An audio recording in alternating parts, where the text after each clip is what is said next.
आंचल सरस्वती विद्या मंदिर charitable trust ASVCT एक non profitable registered trust है जो 2004 से अंडरप्रिविलेज्ड बच्चों को अच्छी शिक्षा, एम्प्लॉयबल स्किल्स और अच्छी सेहत देने के लिए इस क्षेत्र में कार्य कर रही है।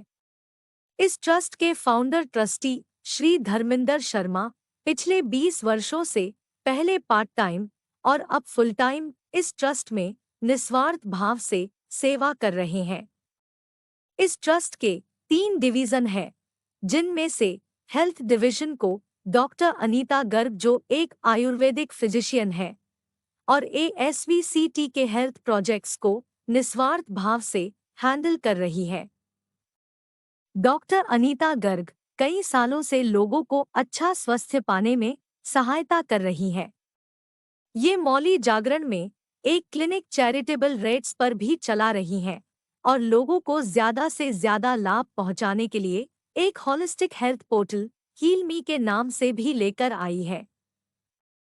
इस पोर्टल पर होलिस्टिक हीलिंग थेरेपीज को प्रमोट किया जाता है और इनका मिशन है कि वेल नोन और लेजर नोन थेरेपीज को आम लोगों तक पहुंचाया जाए, जिससे लोग मेडिसिन के मिनिमम यूज या बिना मेडिसिन के भी इन थेरेपीज की मदद से अपने को हील कर सकते हैं। ASVCT के चैरिटेबल हेल्थ प्रोजेक्ट्स को हील मी पूरी तरह से सपोर्ट कर रहा है। इसी मिशन में ASVCT और हील मी ने एक हेल्थ सीरीज की शुरुआत की है, जिसमें आपको डिफरेंट होलिस्टिक हीलिंग थेरेपीज और उनके ऑथेंटिकेटेड, लर्नर्ड और एक्सपीरियंस्ड थेरेपिस्ट से इंट्रोड्यूस करवाएंगे। यह सभी थेरेपिस्ट अपनी थेरेपी की डिटेल्ड नॉलेज आपको देंगे और आप इन थेरेपीज को अच्छे से समझ सकेंगे।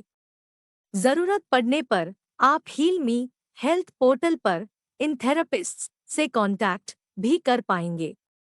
हम इस सीरीज की शुरुआत कर रहे हैं famous dietitian and nutritionist Madhu Sharma ji से, जो कि PGI चंडीगढ़ से सीनियर डाइटिशियन की पोस्ट से रिटायर हुई है। यह इंडियन डाइटेटिक एसोसिएशन की कन्वेनर रह चुकी है। इसी एसोसिएशन की नेशनल एग्जीक्यूटिव कमेटी की मेंबर भी है। इतना ही नहीं, इन्हें 2022 में लाइफटाइम अचीवमेंट साधना R&D अवार्ड से नवाजा गया है। आइए मिलते हैं डाइटिशियन मधु शर्मा जी से और जानते हैं कि डाइट का हमारी हेल्थ पर कैसे सीधा इम्पैक्ट पड़ता है। सबको मेरा नमस्कार। मैं डॉक्टर अनीता, आज की आपकी होस्ट। आज की हमारी गेस्ट डाइटिशियन मधु शर्मा जी हैं। आइए हम उनसे बात करते हैं।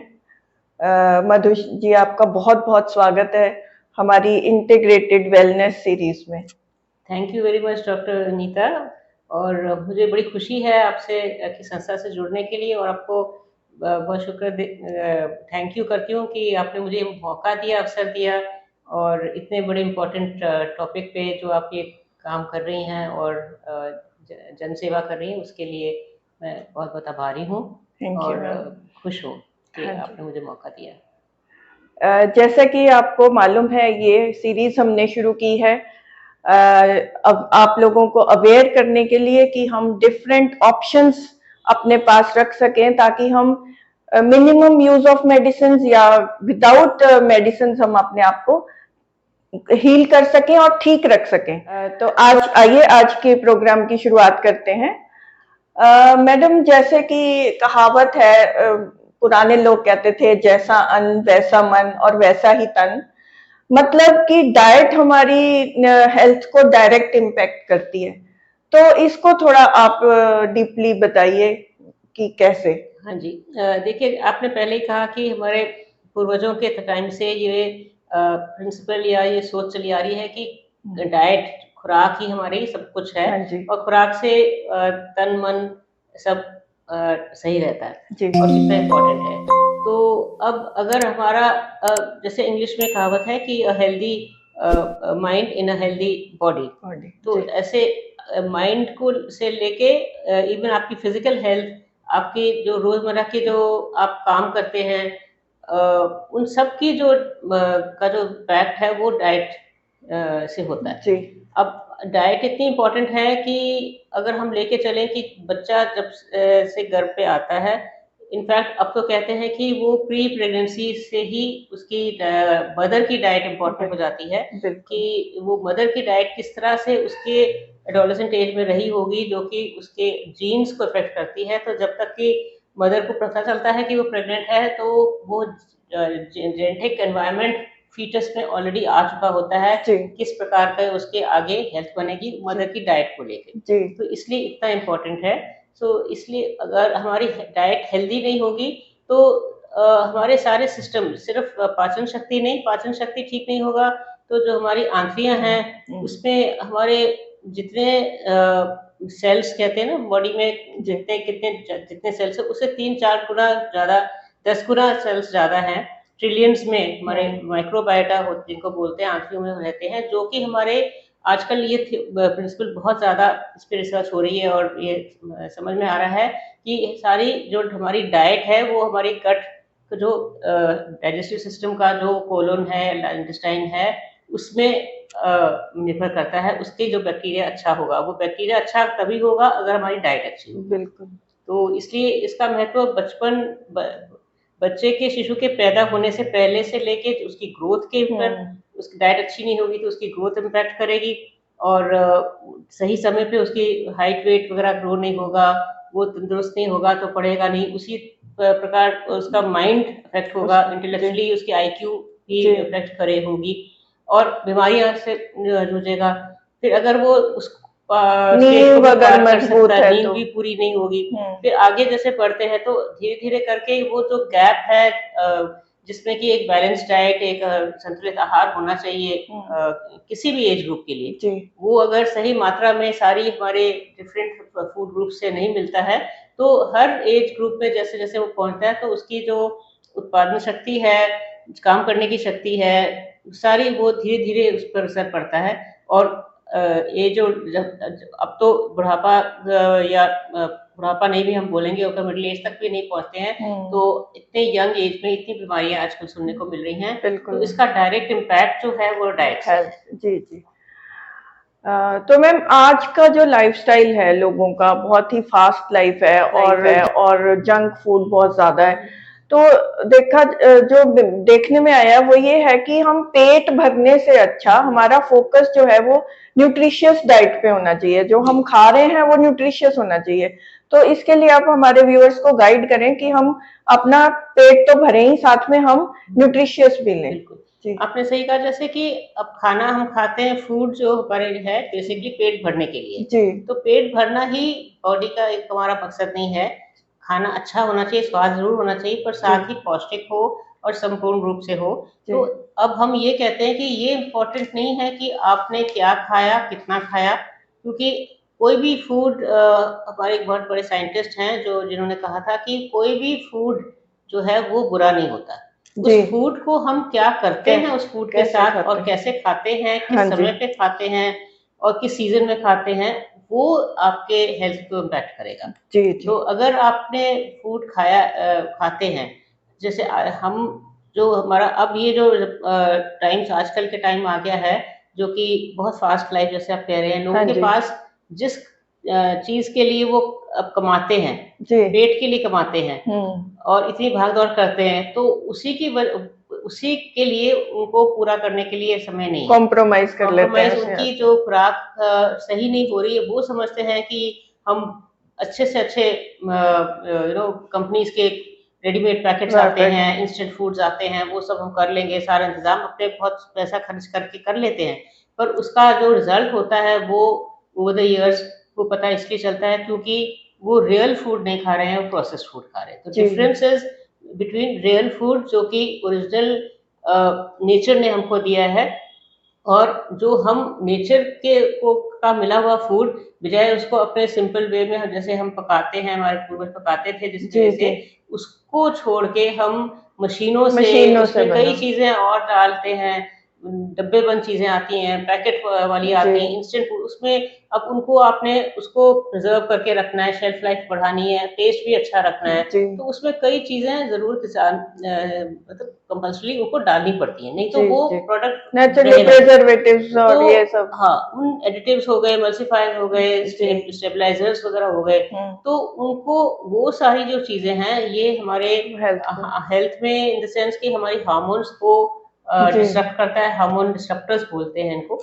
और उसकी वजह से अगर वो अपनी तरफ से बहुत अच्छा भी खा रहे हैं, वो सब कुछ खा रहे हैं, हम्म पर जो चीजें खा रहे हैं उसको किस प्रकार से उन्होंने उसको उसकी ट्रीटमेंट की है, जिस रूप में खा रहे हैं, वो उनकी हेल्थ के लिए ठीक नहीं होता। जो प्रोसेस्ड ज्यादा प्रोसेस्ड लोग होता है, लेने सो लग इट गए इज हैं द होल और नेचर से दूर हो नेचर गए से हैं। दूर हो हाँ गया। जी और सो प्रोसेस वर्सेस रियल। जी तो आजकल हम मतलब मैं तो खासकर ये बताने लगी हूँ, बोलने लगी हूँ लोगों को कि आप ये देखो कि आप जो खा रहे हो वो रियल है कि आर्टिफिशियल है या प्रोसेस्ड है। जी जी तो जी प्रोसेस्ड में ये कुछ बहुत भी जरूरी डाला है। होगा, कुछ हुआ होगा, तो आप समझिए कि वो कहीं ना कहीं उसका स्वाद, जितना वो स्वाद होगा उस वजह से उतना ही उसकी कुछ इम्पैक्ट होगा। जितना वो रियल फूड होगा, जितना ओरिजिनली कुक्ड आपके सामने बना होगा, आप वो उतना अच्छा होगा। इसीलिए जैसे अब कोविड के टाइम में जी लोगों ने बाहर से खाना बंद कर दिया, डाइनिंग आउट तो जी बंद ही हो गया, जी पर at the same time home deliveries कितनी होम डिलीवरीज बढ़ शुरू हो गई गई। हैं हाँ तो जी अब वो जो है कि आपने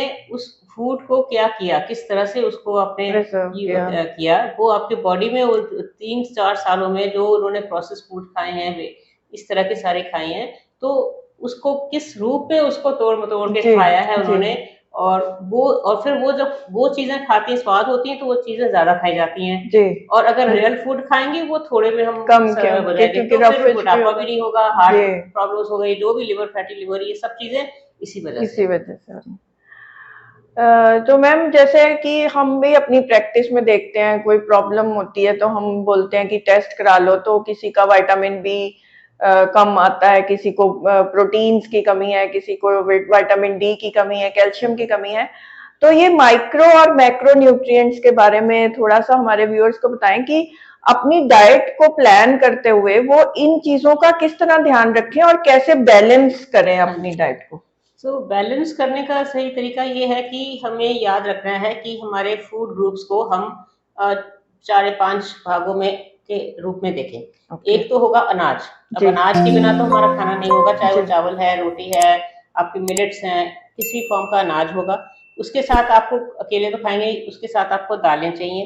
जी तो वेजिटेरियंस के लिए मैं अगर वेजिटेरियंस की बात करती हूँ, जो कि वो भी बड़े हेल्दी डाइट खा सकते हैं, ऐसा नहीं है कि वो नहीं अनहेल्दी मिलेगा, उनको पूरा नहीं मिलेगा, पर ओके थोड़ा सा सोच समझ के अगर वो दालें हैं, हमारे पनीर है, ये प्रोटीन, क्योंकि जो फूड ग्रुप्स में एक होते सीरियल्स, पल्सेस, पल्सेस का जो होगा नॉन वेज वालों के लिए, जैसे meat and eggs and things like that, तो वो पल्सेस लेग्यूम्स का हो गया। वेजिटेबल्स एंड फ्रूट्स का एक ग्रुप आ गया जो कि फाइबर, विटामिन वगैरह देता है। और आपका आजकल फाइबर एक और ऐड हो गया है जो कि बहुत इंपॉर्टेंट है, पहले जी फाइबर हमारे टाइम पे नहीं हुआ करता था। तो मिल्क एंड मिल्क प्रोडक्ट्स जी एक कैटेगरी है। और चौथी जो कैटेगरी वो सबसे लास्ट में है, वो फैट्स एंड ऑयल्स, शुगर, जो कि इस तरह की है। तो जी अब ये सारी चीजें, हमें कोई भी भोजन बनाते हैं तो इन सब चीजों का हमें इस्तेमाल करना पड़ता है। तो मैक्रो में जो आपने कहा, मैक्रो न्यूट्रिएंट्स वो हैं जो कि हमें लार्जर अमाउंट्स में उनकी चाहिए। जैसे आप कैलोरीज, एनर्जी, आपने सुना होगा कैलोरीज, आजकल सब बोलते हैं कितनी कैलोरीज हैं। Calories is just nothing but energy provided by the food. कितनी एनर्जी किस फूड से मिली है। एनर्जी आपके कार्बोहाइड्रेट्स, जिसको कार्बोज या स्टार्च के रूप में माना जाता है। कुछ फूड्स ऐसे हैं जो कि जिनमें जो हाई कार्बोहाइड्रेट्स हैं, कुछ फूड्स ऐसे हैं जो कि प्रोटीन्स में हाई हैं।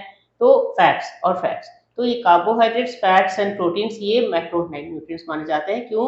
क्योंकि इनकी मात्रा जो क्वांटिटी हमें लेनी ज्यादा पड़ती है, थोड़ी ज्यादा लेनी पड़ती है अपने खुराक में। और दूसरी ओर है जो माइक्रो न्यूट्रिएंट्स, आपने अभी जिक्र किया कि विटामिन डी है या विटामिन की कमी हो जाती है एंड ऑल, ये माइक्रो न्यूट्रिएंट्स इसलिए कहलाते हैं क्योंकि इनकी जो जरूरत कम है बॉडी को, जरूरत कम अमाउंट्स में जरूरत है। पर वो भी अगर नहीं मिलेगी तो हमारे कई बार डाइट्स ऐसी होती हैं कि वो असंतुलित होती है। तो उसमें मैक्रो खूब होगा, माइक्रो नहीं होगी। या हम इस तरह से उनको बनाएंगे कि मैक्रो तो हमें मिल रहे हैं पर माइक्रो सारे डिस्ट्रॉय हो जाते हैं। तो हमें इस तरह से अपने जब हमारा भोजन हम खाते हैं, प्लेट हमारे सामने होती है, तो हमें देखना है कि हमारे डाइट में, हमारी प्लेट में मैक्रोन्यूट्रिएंट्स भी हैं कि माइक्रोन्यूट्रिएंट्स दोनों का मिश्रण है कि नहीं है और उनका रेशियो कितना है। अब ये नहीं है कि आप मैक्रोन्यूट्रिएंट्स बहुत अच्छे हैं तो आप ज़्यादा खा लिए, प्रोटीन्स बहुत है तो प्रोटीन ही खाएँ, एक चीज़ ना खाएँ, वो भी ठीक नहीं है। तो आपका जो मैक्रोन्यूट्रिएंट्स में आपकी जो अनाज वगैरह होगा वो थोड़ा बहुत वो पोर्शन होगा।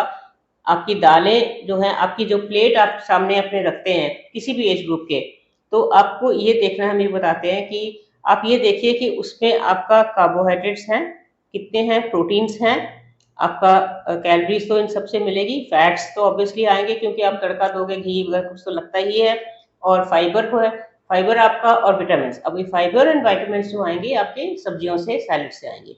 तो सब्जियाँ भी बहुत ही इम्पोर्टेंट है। तो सब्जियाँ, हरी सब्जियाँ जो तो ऐसा नहीं है कि बहुत महँगी सब्जियाँ आप लेने जाइए जो आपके यहाँ लोकल में मिलती ना हो, जो लोकल एंड सीज़नल तो जो मौसम की हो और लोकल हो, वो आप हर मौसम 3-4 मौसम के बाद नई वैराइटीज़ आती हैं, तो उनका आपने भरपूर इस्तेमाल करना है। तो उसमें आपके विटामिन्स भी आ जाएँगे, वो आपने कलर की डाइवर्सिटी देखनी है कि आपका जितना रेनबो कलर्ड फूड होगा, प्लेट आपकी जो है रेनबो कलर्ड होनी चाहिए कि जितनी कलरफुल आपकी प्लेट होगी उतनी समझिए कि आपके न्यूट्रिएंट्स उसमें पूरे हो रहे हैं। तो क्योंकि आपका येलो कलर है, रेड कलर है, वो पर्पल कलर है जो कि आपके रेड बैंगन है, ग्रेप्स लाल अंगूर आते हैं, चुकंदर आता है और अनार है, तो पीला है जैसे आपके पपीता जो सीजनल में आता, कद्दू पे पीला कद्दू होता है, पपीता, आम है, ऐसे पीले वाले हैं। तो रेड कैबेज, ग्रीन तो है ही है, रेड कैबेज भी आती है, शिमला मिर्च भी लाल, पीली, हरी आती है। तो इन सब की अलग-अलग वैल्यूज हैं जो कि अलग-अलग इनका रोल है, यहाँ तक कि उनका चाहे वो छोटी मात्रा में है, जो रेड एंड येलो हैं और स्पेशली पर्पल वाले फूड्स हैं, ये एंटी कैंसरस प्रॉपर्टीज इनमें बहुत है। तो हमें ये देखना है कि रोटेशन में आपके का रेनबो कलर, एक की आपकी जो प्लेट हो उसमें आपका प्रोटीन भी हो, आपका फाइबर हो और विटामिन्स हो और कलरफुल। तो अगर आपके माइंड में ये है तो कार्बोहाइड्रेट्स तो अपने आप आ ही जाएगा, ना जाएगा तो कार्बोहाइड्रेट्स आ जाएगा। पर हमारे देखने में आजकल मेरी प्रैक्टिस में मैं ये देखती हूँ कि लोग अनाज को थोड़ा कुछ ज़्यादा ही खा रहे हैं। और अभी हाल में ही just about last week national institute of nutrition ICMR के जो हैदराबाद में उनका मेन जहाँ पे वो सारी रिसर्च करते हैं कि हमारे पूरे पैन इंडिया हमारे किन किन फूड में कितनी वैल्यू, न्यूट्रिटिव वैल्यू है, उन्होंने माई प्लेट नहीं व्हाट इंडिया ईट्स, ये एक बुक निकाली है। तो ये अवेलेबल है, उस पर भी मिल जाएगी आपको ऑनलाइन, व्हाट इंडिया ईट्स। उसमें उन्होंने पूरे स्टेट्स के, हमारे सारे स्टेट्स एंड यूटीज के सारी कंपैरिजन किया है कि हर स्टेट में कितना कार्बोहाइड्रेट, कितना प्रोटीन्स, कितनी क्या है, और ये देखा गया है कि पूरे पैन इंडिया मैक्सिमम कार्बोहाइड्रेट्स जो है वो ज़्यादा खाए जा रहे हैं और प्रोटीन्स बहुत कम है, वेजिटेबल्स और ये कुछ इलाकों में है, कुछ में नहीं है, और बच्चों में तो बहुत ही कम। तो ये अगर संतुलित हमें खाना है तो हमें ये ध्यान रखना है कि हमारे प्लेट सामने जो हो वो कलरफुल हो, उसमें हर फूड ग्रुप्स को आपको ध्यान में रखना है। कोई रॉकेट साइंस नहीं है कि आपके सीरियल्स हैं, पल्सेस हैं, वेजिटेबल्स एंड फ्रूट्स हैं, मिल्क एंड मिल्क प्रोडक्ट्स हैं। अगर मिल्क एंड मिल्क प्रोडक्ट्स हम दही या किसी फॉर्म में खाते हैं, ज़रूरी नहीं है कि दूध ही पीना है। कई लोगों को दूध पचता नहीं है, दूध नहीं पसंद है, कोई बात नहीं, दूध का इक्विवेलेंट आप दही बना सकते हैं, पनीर बना सकते हैं। दूध की बनी हुई कोई चीज़ आ गई, दूध उतना दूध है, एक गिलास, 1.5 गिलास, जितना बच्चे के हिसाब से, बड़े के हिसाब से, जितनी उनकी एज की रिक्वायरमेंट है उसके हिसाब से वो दूध दही भी उनके आ जाएगा। तो किसी भी रूप में हेल्दी वे में कुक किया हुआ फूड होगा, और तेल घी अपने आप जब वो खाना बनेगा तो कुछ ना कुछ उसमें जाएगा। मीठा भी यूज़ करते हैं, चीनी वगैरह भी यूज़ कर सकते हैं, शक्कर, गुड़ है तो वो उसमें आयरन थोड़ा ज़्यादा, माइक्रोन्यूट्रिएंट्स अगर आप बात कर रहे हैं तो आप अगर चीनी एज प्योर खाएंगे उसमें आपको ज़्यादा कुछ मिलेगा नहीं। यदि आप शक्कर गुड़ खाएंगे तो उसमें थोड़ा बहुत आयरन भी मिल जाएगा। तो बच्चों को शक्कर या चीनी देनी, अगर चीनी कुछ भी बनाना हो चीनी डाल के, तो हम ये रिकमेंड करते हैं कि गुड़ या शक्कर यूज करके उनका करें, ताकि उसमें उनका थोड़ा आयरन की वैल्यू भी उसमें आ जाए। तो मैम एक ना आजकल यंगस्टर्स में जिमिंग की बहुत क्रेज है, यस। और जिम के कारण वो जिम के साथ साथ वो बहुत सारे ऐसे सप्लीमेंट्स जो उनको दिए जाते हैं कमर्शलाइजेशन उसमें होने की वजह से, जो कि मैंने देखा है कि इन द लॉन्ग रन वो उनको कई बार हार्मफुल रहते हैं। तो इसके बारे में आप बताइए कि जिम, एक तो जिम करना कितना सही है, और इसको हम अपनी जो दूसरी एक्टिविटीज हैं, फिजिकल एक्टिविटीज, इनसे भी रिप्लेस कर सकते हैं, जो मेरा मानना है। और दूसरा, ये सप्लीमेंट्स लेने कितने जरूरी हैं या लेने चाहिए? ठीक है, तो ये भी बहुत इम्पोर्टेंट एस्पेक्ट है बच्चों के को लेकर और इवन बड़ों को लेकर। बड़ों बच्चे इन द सेंस कि आजकल यंगस्टर्स की जो यंगस्टर्स है में बहुत वो ज्यादा भी क्रेज बहुत है। ज़्यादा ले रहे हैं, और आपने हाल में ही सुना होगा पिछले 1 साल के अंदर ही कितने हादसे ऐसे हुए हैं, एकदम कोलैप्स हो बिल्कुल रहे हैं, जी। एक्सरसाइज करके जिम में कोलैप्स हो रहे हैं। तो ये इंसिडेंट्स क्यों हो रहे हैं? क्योंकि वो अनजाने में ओवरडू कर रहे हैं। ओवरडोज। ओके। तो उनको लगता है, दे आर अवेयर, वो चाहते हैं कि हमारी फिजिक अच्छा हो, हमारी बॉडी अच्छी लगे। तो वो तो कुछ कुछ बच्चे हैं जो स्पेशली बॉयज हैं, जिनको उस एज ग्रुप के हैं जिनको थोड़ा सा यू नो बॉडी लुक के लिए करते हैं जी। कि एब्स लगने चाहिए, हमारी मस्कुलर बॉडी हो, ये हो, तो हम्म। उसके लिए वो जिमिंग के लिए जाते हैं, not for diet point of view, not from health point of view. कुछ हैं जो हेल्थ पॉइंट ऑफ व्यू जाते हैं, गर्ल्स जाती हैं फॉर जिनमें अपना थोड़ा सा वेट वगैरह को, फिगर को ठीक रखने के जी। लिए, अच्छी बात है। पर पहले जिम तो हुआ नहीं करता था, जी। पहले तो घर में ही एक्टिविटीज होते थे, बच्चे बाहर खेलते थे, जी। इतने गेम्स एंड स्पोर्ट्स होते थे, छोटे गेम्स जो गाँव में और हम लोगों ने भी खेली हुई हैं। वो जो होते थे गुल्ली डंडा गिल्ली खेलते डंडा, हैं, और जो है ना उठ के जी जाते हैं, जी। रख देते हैं, मुझे याद नहीं आ रहा उसका नाम, वो भागते थे उठते, तो हाँ उठना जी। बैठना हमारा कितना होता था, हाँ हमारी जी। मसल्स यूज होती थी। हम्म। तो वो running and getting up and running and sitting and भागना दौड़ना, वो सारा तो घर में बंद हो गया। जी। तो अब वो ही एक्टिविटीज को लाने के लिए पेरेंट्स भी कहते हैं, हम खुद एज प्रोफेशनल्स, डॉक्टर्स, डाइटिशियंस बोलते हैं कि फिजिकल एक्टिविटी करो, फिजिकल एक्टिविटी करो। अब भाई वो कहाँ से करेंगे जब उनके पास घर में जगह ही नहीं है करने के लिए, टाइम भी चाहिए। पर और फिर जिनके पास पैसा है तो थोड़ा बहुत अफोर्ड कर सकते हैं, तो वो फिर का ऑप्शन बहुत अच्छा जिम का मिल गया, आजकल हर जगह जगह पे खुल गए हैं।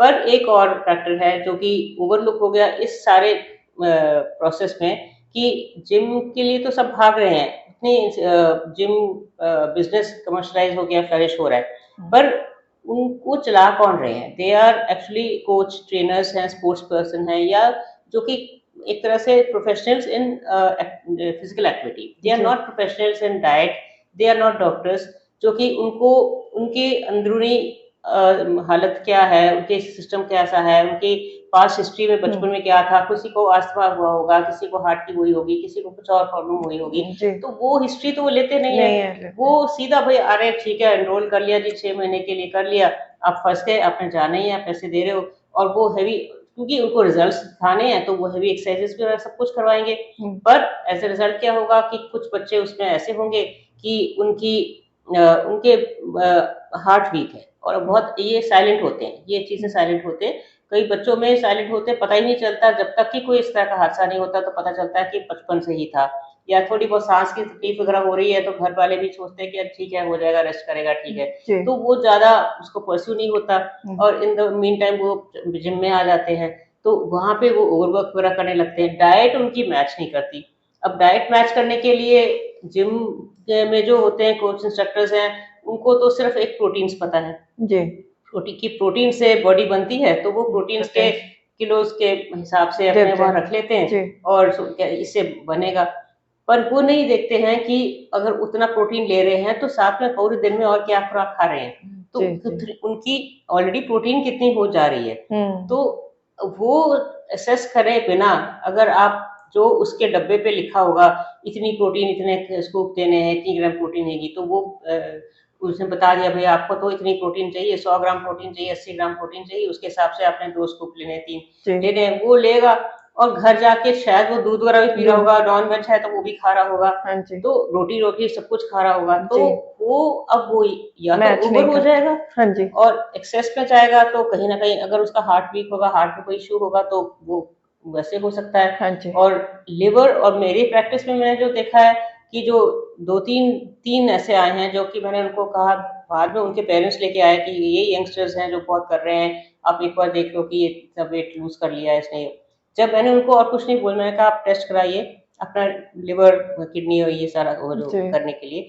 तो उसमें अगर आपका प्रोटीन्स, इतना प्रोटीन्स वो नॉन-वेज वो बाहर से आया था, तो वो हर तरह का नॉन-वेज भी बहुत ज़्यादा खा रहा था, कार्ब्स बिल्कुल ज़ीरो कार्ब डाइट जो आजकल ओके। फैशन चला था। हुँ। तो वो क्या मिला उसमें, मैंने वो रिपोर्ट्स लेके आया, 2 दिन के बाद ही जैसे रिपोर्ट्स आई भागे-भागे आए और उन्होंने साथ में अपने आप ही अल्ट्रासाउंड, किसी ने बोला होगा किडनी अल्ट्रासाउंड भी करा लिया, उसमें अल्ट्रासाउंड में उसके किडनी स्टोन्स निकल आए और उसके लिवर के एंजाइम्स वगैरह काफ़ी हाई थे, तो वो सब बिकॉज़ ऑफ इतनी हाई प्रोटीन। प्रोटीन। तो जी। ये जो है बिना सोचे समझे जब जाते हैं बच्चे, तो या तो कोलैप्स हो जाते हैं क्योंकि वो यूज्ड टू नहीं है इतना खाने में, उनकी या तो खुराक उनकी मैच नहीं कर रही है, या ऑलरेडी प्री एग्जिस्टिंग कंडीशंस उनमें होंगी, जी। लंग प्रॉब्लम्स होंगी, एस्थमेटिक बहुत बच्चे होते हैं, तो उनको अगर बहुत ज़्यादा ओवरवर्क करेंगे तो वो हो सकती है। प्लस जो प्रोटीन्स जो हैं, it is not the overall solution, also whole solution. Okay. उधर भी बैलेंस डाइट चाहिए। हुँ। अगर आप प्रोटीन्स ही ले रहे हैं और आपके उन प्रोटीन्स को डाइजेस्ट करने के लिए तो हमारी body requires lot of vitamins, minerals and all, जी, जो एंजाइम्स हैं वो जी। इन चीज़ों से बनते हैं। वो नेटवर्किंग, वो मेडिकल हिस्ट्री में अब हम आम आदमी को समझाना मुश्किल है कि किस तरह से जो सब्जियाँ और फ्रूट्स हम खाते हैं, हुँ। उसके जो विटामिन्स, मिनरल्स होते हैं, they are also act, vitamin D is like a hormone also. तो वो हार्मोनल इफ़ेक्ट कैसे वो आपके जो आप खा रहे हो उसको पचाने में एंजाइमेटिक रिएक्शंस जो होते हैं, वो नेटवर्किंग जो अंदर चलती है, वो सारी डिस्टर्ब हो जाती है। तो जी। प्रोटीन जो है वो जाके स्टोर हो जाएगा, तो या आपके लिवर पे काम इफ़ेक्ट इफ़ेक्ट करेगा। करेगा, स्टोन बनाएगा, जी। यूरिक एसिड हो सकता है, कुछ भी हो सकता है। जी। तो ये बहुत ही हैप्पैज़ार्ड काइंड ऑफ अ थिंग हो रहा है। तो मेरी राय उनके लिए ये होगी कि अगर वो चाहते हैं जिम जाना, बड़ी अच्छी बात है, टाइम निकाल सकते हैं, घर में मानते हैं आजकल के टाइम में नहीं मिलता, हुँ। माहौल नहीं मिलता करने के लिए, थोड़ा टाइम है कर सकते हैं। एक पहली बात तो उनको एक फर्स्ट मेडिकल एक बार अपना एनालाइज़ करा एडवाइस लेनी लेना चाहिए चाहिए। ओके। अपने डॉक्टर के पास जाके कि भाई मैंने करनी है, ये जिमिंग करनी है, ये करना है, तो मैं just want to see myself, क्योंकि कईयों की साइलेंट कुछ होते हैं, तो जो कुछ बेसिक टेस्ट हैं हार्ट लंग्स वगैरह का, उनको एग्जामिन करके डॉक्टर्स कैन टेल देम कि नहीं इतनी आप कर सकते हो या आप नहीं कर सकते। तो कुछ बेसिक टेस्ट आजकल रिकमेंड करने लगे हैं कि जी। आप वो करवा के ही फिर अपना जो शुरू कर करें। ठीक है करिए। जी। और secondly, don't go by proteins only, by जो जब जिम वाले बोलते हैं कि प्रोटीन्स ही प्रोटीन। करनी है, आप प्रोफेशनल्स के पास जाइए। हुँ। आपको अगर नॉलेज नहीं है, डॉक्टर्स के पास या डायटीशियंस हैं आजकल, उनके पास जाके पूछिए कि मैंने ये स्टार्ट किया है, मैं इतनी डाइट खा रहा हूँ, तो मुझे प्रोटीन की रिक्वायरमेंट, मैं वेजिटेरियन हूँ, मैं अपनी अंडा भी नहीं खाता, तो मैं अपनी कैसे पूरी करूँ? हुँ। तो हम देख लेते हैं कि भई हम मना नहीं करते, वो हो सकता है भी हम भी वही रिकमेंड करते हैं कई बार। हुँ। अगर उनकी डाइट उनके हिसाब से बहुत हेवी एक्सरसाइज कर रहे हैं, एथलीट्स हैं, स्पोर्ट्स पीपल हैं, तो उनको उनकी रिक्वायरमेंट बहुत ज़्यादा हाई होगी। तो जी। वो घर की डाइट को भी हमें बैलेंस करना पड़ेगा और जो डेफ़िसिट रह जाएगा, जितना कमी रह जाएगी, वो हम उतना उतने से ही पूरी उससे सप्लीमेंट्स। करेंगे, ठीक नॉट है। कि जो उस पे लिखा हुआ है। ठीक है। तो ये बहुत इम्पोर्टेंट है कि प्रोफेशनल हेल्प ज़रूरी बच्चों है। को, स्पेशली जब वो शुरू करते हैं, उससे पहले professional help to see examine कि are they fit enough to go for these gyms and exercises, and diet के लिए प्रोफेशनल हेल्प कि वो जो क्या खा रहे हैं पूरे दिन में उन्होंने खाना है, ना कि सिर्फ एक प्रोटीन का शेक लेना है। तो उस पूरी डाइट को वो कैसे बैलेंस करें कि उनका स्लीप पैटर्न भी ना बदले और जी। हेल्थ भी उनकी ठीक रहे। जी। ये मैम बहुत अच्छा, मुझे लगता है कि यंगस्टर्स को इससे काफ़ी हेल्प होगी। और मैम लास्ट में आप हमारे व्यूअर्स को कुछ ऐसे टिप्स दें जो कि हर एक एज का व्यक्ति और हर एक जेंडर, कोई भी हो, चाहे वो बच्चा हो, बूढ़ा हो, एज कोई भी हो, और वो अपनी डाइट को प्लान करते हुए अपनी बैलेंस्ड डाइट वो ले सके, तो वो कुछ ऐसे टिप्स को माइंड में रखें कि उनको ये देखना है। अच्छा, तो अब ये टिप्स डिपेंड करेगा सबसे, क्योंकि बच्चों से अगर मैं बात करूँगी तो जो बड़े घर में बताएँगे वही है। तो आई थिंक बड़ों से शुरू करना चाहिए कि बड़ों जी, को पता जी, होना जी। चाहिए कि क्या उनके लिए ठीक है, उनके बच्चों के लिए ठीक है। जी। तो सबसे पहली बात मैंने जैसे अभी ज़िक्र किया था कि हमारे 5 फूड ग्रुप्स होते हैं। वही तो जो ये 5 फूड ग्रुप्स का हमको बैलेंस बना के रखना है, और हर एक, जैसे अगर कोई थोड़ा-सा बड़ा है, जवान है, कोई ओल्ड एज का है, कोई बच्चा है, उनकी एज ग्रुप्स की रिक्वायरमेंट को ध्यान में रखते क्वांटिटी विल डिफर, पर उनके जो मील्स हैं, at least 3 meal breakfast lunch dinner, ये इसमें इनका कॉम्बिनेशन ज़रूर होना चाहिए किसी ना किसी फॉर्म में, और ठीक रेशियो में। ये नहीं होना चाहिए कि 4 रोटियां खा रहे हैं और दाल खा ही नहीं रहे, सब्जी के साथ रोटी खा ली, तो वो भी ठीक नहीं है। दालें भी ज़रूरी हैं, दाल नहीं है तो दाल का सब्स्टिट्यूट कोई नॉन वेज है, नहीं तो पनीर है, कोई दाल की, क्योंकि सब्जियां लोग आमतौर पे सब्जी और रोटी खा ली तो हो गया, दाल और चावल खा लिए तो हो गया। तो अगर दाल चावल खा लिए तो आपके माइक्रोन्यूट्रिएंट्स रह गए, विटामिन मिनरल्स, फाइबर रह गया। और अगर आपने रोटी दाल नहीं खाई, सब्जी के साथ आपने रोटी खा ली, तो आपकी प्रोटीन्स नहीं रही। तो प्रोटीन्स जो हैं वो हमारी सेल्स, हर एक सेल हमारा जो है हेयर, नील्स, सब कुछ प्रोटीन का बना है। तो एवरी डे हमें उसका प्रोटीन की जरूरत होता है, तो हमें जरूरत है, तो वो स्टोर नहीं होती बॉडी में। तो इसलिए प्रोटीन भी इम्पोर्टेंट है। उसी उनको ठीक रखने के लिए विटामिन्स एंड न्यूट्रिएंट्स इंपॉर्टेंट है, तो सब्जियां और फ्रूट भी होने चाहिए, पर उनकी मतलब लिमिटेड मात्रा होनी चाहिए। तो अगर हम रियल फूड घर का बना हुआ खाएंगे तो ऑटोमेटिकली हम ओवर ईट नहीं करेंगे। तो हर 3 ब्रेकफास्ट, लंच, डिनर में ये ध्यान रखना है, रेनबो कलर डाइट होनी चाहिए, कलरफुल प्लेट होनी चाहिए।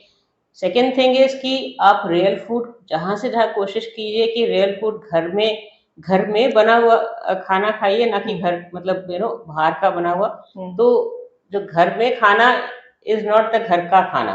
घर में आप खा रहे हैं और बाहर से मंगवा के खा रहे हैं तो वो भी ठीक नहीं है। तो घर में खाइए पर घर का बना हुआ खाइए।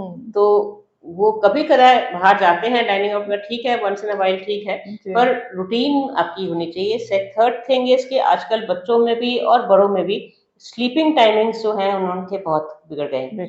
तो अगर जब स्लीप टाइमिंग उनके पूरे ठीक बिगड़ जाएंगे, बॉडी क्लॉक सर्काडियन रिदम नहीं चलेगी डे एंड नाइट साइकिल से, तो उनके खाने की रूटीन भी बदल जाएगी। जब खाने की रूटीन बदलेगी, कभी वो 10 बजे 11 बजे तक नहीं खा रहे हैं, कभी वो जल्दी खा रहे हैं, और जब खा रहे हैं तो भूख लगती है तो ज्यादा खा लेते हैं। तो उनकी जो सबसे पहले इफेक्ट होती है, इंसुलिन रेजिस्टेंस होता है। तो पैनक्रियाज में जो हमेशा जब वो खाते हैं तो पैनक्रियाज इंसुलिन रिलीज करती है, तो वो कभी उनको बहुत ज्यादा काम करने के लिए कह रहे हो, कभी वो बेचारे होता ही नहीं, तो वो उनकी जो रेगुलेशन है वो बिगड़ जाती है। तो विद द रिजल्ट और बीमारियां होती हैं। तो sleep timings and eating timings भी, एक टाइम का ही खाने का टाइमिंग्स को नियमित रखिए कि आपने ब्रेकफास्ट खाना है, थोड़ा बहुत आगे पीछे हो सकता है। छुट्टी वाले दिन लोग क्या करते हैं कि सुबह का नाश्ता सब मिस होता है, उठते हैं 11 बजे, तो इतना भी लेट अगर 2 छुट्टियां 3 छुट्टियां हो गई, या बच्चों की स्कूल की छुट्टियां हैं, तो वो 11 बजे उठ रहे हैं, स्कूल वाले दिन वो 6 बजे निकल रहे हैं। तो ये भी जो है बॉडी के लिए बहुत झटके देते हैं, उनकी मैकेनिज्म ऑफ एक्शन के लिए, उनके मेटाबॉलिज्म के लिए, तो वो भी ठीक नहीं है। स्लीप साइकिल भी उससे डिस्टर्ब होगा। तो timings of sleeping, timings of eating, regulation of आपका बैलेंस डाइट, कलरफुल प्लेट्स, और एक मील आजकल के टाइम पे जो कि बहुत ज्यादा मिसिंग है, जो पहले होता था, कम से कम एक मील फैमिली मील होना चाहिए, जहाँ की एवरीबडी सिट्स टुगेदर, इकट्ठे बैठ के खाएंगे, तो बच्चे भी और सही जैसे घर का बना हुआ खाएंगे। बचपन से बच्चे देखेंगे कि हाँ टेबल पे ये सब रखा है, बड़े सब यही खा रहे हैं, तो कल जैसे घर में प्रथा कल्चर बनेगा, बच्चे भी वही सीखेंगे। और इसके साथ मैम एक और भी हो जाएगा, क्योंकि आजकल बच्चों में ये बहुत रहता है कि फोन, एक साइड में फोन चल रहा है, या वो टीवी देखते हुए दिखा रहे हैं, तो उससे इस चीज का भी बहुत वो आएगा। अलग जगह होनी चाहिए, एक नियमित हो, डाइनिंग टेबल नहीं है, किचन में जगह है, जहाँ भी हो, पर टीवी उतने पीरियड के लिए टीवी बंद होना चाहिए, क्योंकि अगर बड़े करेंगे तो, अगर बड़े रोल मॉडल नहीं बनेंगे तो बच्चे नहीं कर पाएंगे। तो बड़ों के लिए इम्पोर्टेंट है कि वो करें, वही करें जो बच्चे वो चाहते हैं कि बच्चे करें। तो उनके लिए भी टीवी देख के वो खा रहे हैं, तो आदि वो माइंडफुल ईटिंग नहीं होगी। तो इसलिए वो काउच पोटैटो की तरह वो खाए जा रहे हैं, पर उनको पता ही नहीं वो क्या खा रहे हैं। कई बार वो मुंह में रखा रहता है, तो अंदर ही नहीं जाता है बच्चों के केस में। तो डाइनिंग टेबल पे कम से कम एक रात का मील हो, क्योंकि सुबह कई उनका अलग अलग टाइम है जाने का, आजकल का माहौल ऐसा है, टाइम ऐसे हैं, सब बच्चे स्कूल जल्दी जाते हैं, सब हाउस वाइफ को अलग अलग टाइमिंग है, लंच सब बाहर होते हैं, तो वो भी पॉसिबल नहीं है। कम से कम जहां तक हो सके एक फैमिली मील रात का, that should be together without TV, sitting together with a balanced meal. जी, so ma'am thank you very much. आपने बहुत अच्छी जानकारी हमारे व्यूअर्स को दी है, क्योंकि डेली लाइफ में डाइट का ही मेन रोल रहता है बिल्कुल, हाँ अपनी जी। हेल्थ को मेंटेन करने के लिए। तो हम आशा करते हैं कि इससे आपको बहुत कुछ सीखने को मिला होगा, या आप रीप्लान अपनी डाइट को कर सकते हैं। और आप मधु शर्मा जी से अगर आप कांटेक्ट करना चाहें तो आप हमारे हील मी हेल्थ पोर्टल पर आप जा सकते हैं, इनका प्रोफाइल वहां पे है, आप इनसे ऑनलाइन या ऑफलाइन टाइम लेके विद अपॉइंटमेंट आप इनको मिल सकते हैं। तो बहुत बहुत धन्यवाद। Thank you. थैंक यू, आपका भी बहुत-बहुत शुक्रिया। अच्छा। Thank you very